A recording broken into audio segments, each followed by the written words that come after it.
The KSE100 has been gaining a lot of value over the past 2.5 years, which has made international news and also local news. जिसकी वजह से the index has gained 332% from the start of January 2023 to mid October. And because of this, a lot of investors have put money into ETFs, exchange traded funds, which try to mimic or track the 100 stocks that are in the KSE100. And इसके advantages होते हैं because it's low cost investment. आपको खुद इतनी research नहीं करनी पड़ती.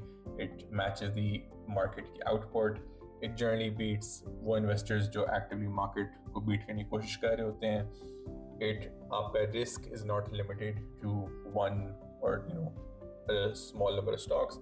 It is diversified across the board, and most importantly, it puts your assets into stocks which are an asset class which outperforms other asset classes in the long run. This includes gold, real estate, debt, etc. And जो KSE100 की impressive return performance, and that's been very similar to the largest index, the one that gets the most attention, which is the S&P 500, जो United States की main index है. And the S&P 500 has also performed really well over the past 4 years, gaining 91%.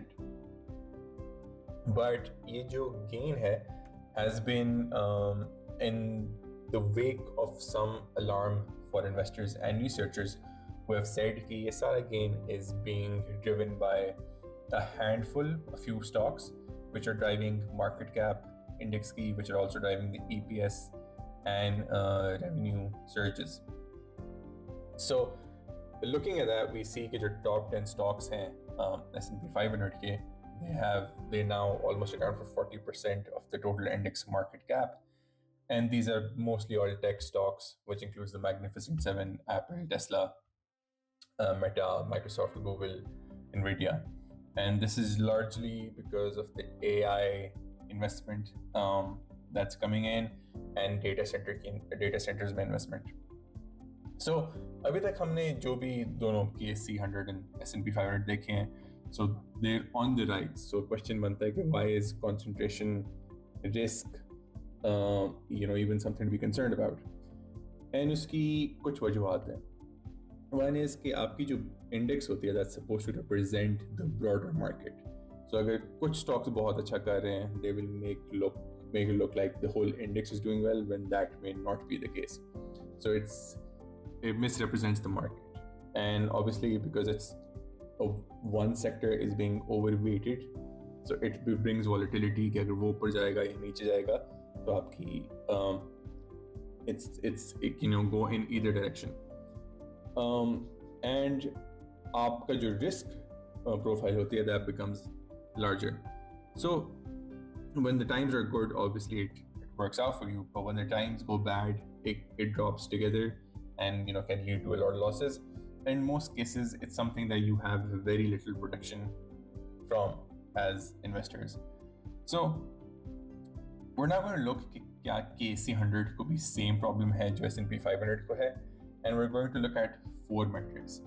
One is composition, the other one is top 10 weighted shares ratio, the Herfindahl-Hirschman index, and effective number of holdings. So let's look at the composition of the top 10 number of stocks in the KSE100. So in 2023, we had 6 sectors, which was energy, financials, materials, industrials, utilities, and IT.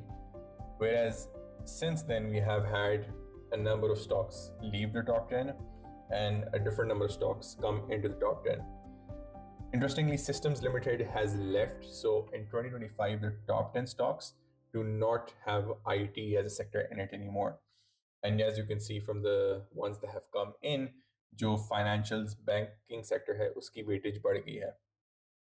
Similarly, जो top 10 shares का ownership or sort of market cap percentage है, that's increased from 39.8 to 46.24, which is a significant jump in this time frame. And let's look at the Herfindahl Hirschman index. ये develop की गई थी just to check कि क्या sector में competition है या नहीं है। And what it does is कि it if the value is close to zero, it tells you कि it is competitive. If the value is close to one, it just shows you कि एक ही company जो है is dominating the whole sector. So applying this to the index, we see the value has risen in this time frame, and the difference between in percentage terms, that's a 20.88% increase. So, eh, given that we're applying this to a broad market index, this is significant increase in its uh, lack of competition. Secondly, अगर हम देखें, so effective number of stocks हैं, that is a complementary measure to the HHI जहाँ हम उसका reciprocal लेते हैं. So what that means is कि how many stocks are actually affecting the index, and we find in our study that the number of stocks that are affecting the KSE100 has reduced in the same time frame. So I think we can very clearly assume that the concentration risk is becoming an issue in the KSE100. However, um, your S&P की concentration है, that's been driven by a fundamental change in how business and companies work, largely in AI and data center business. Whereas your KSE100 का issue है, that's more around investors putting their money in legacy stocks or to keep it safe, almost like a too big to fail aspect. And because obviously the government borrows from the banking sector to repay its external obligations, तो उसकी वजह से banks are also expected to do well with their interest based revenue. So our suggestion is that we should be investing in the KC100 because it is doing really well, but as investors we should also try to make sure that हमारा risk concentrate ना हो KC100 के अंदर, and we are diversifying in other stocks and also other asset classes that we're not exposed to just the KSE100, because the risk of the KSE100 is definitely increasing outside these. If you invest in an ETF जहाँ आपका exposure सिर्फ KSE100 के stocks को